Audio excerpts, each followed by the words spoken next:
So Scott, it's a beautiful day today. What do you have for the next rest of the week?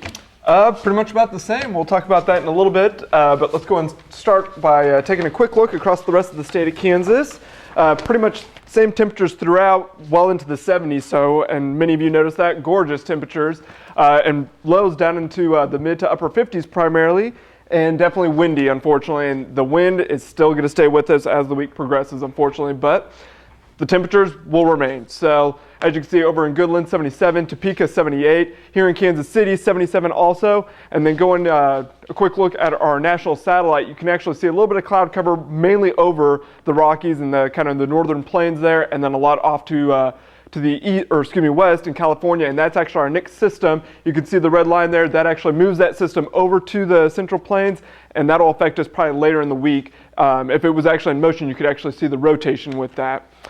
Quick look at our local satellite, we'll see a lot of cloud cover primarily off to the west and that little bit right in the central portion. That's actually what's kind of keeping them pretty humid here because of the cloud cover, but since we don't have any cloud cover closer to Kansas City and Lawrence, our dew points were very low, and that's kept us nice and cool as far as the humidity levels go. It's not as sticky out there, fortunately.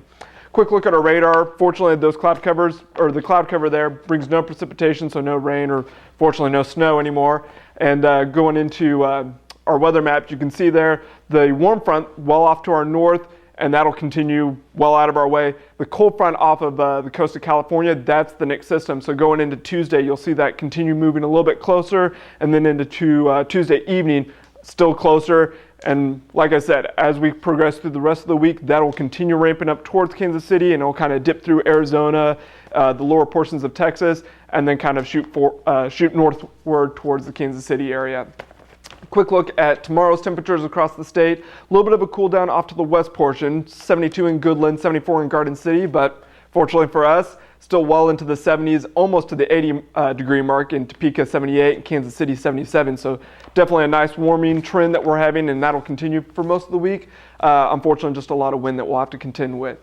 So we'll go and take a quick look at our forecast for tonight. Mostly clear skies, few clouds, still very comfortable with a low of 53 with those southerly winds, and then those will ramp up definitely tomorrow. As you can see tomorrow, we'll have actually gusts upwards of 40 mile an hour, but again, high of 77, but very windy. And then tomorrow evening, the winds will still remain with us between 20 and 35 mile an hour, but very comfortable in the low to mid 50s.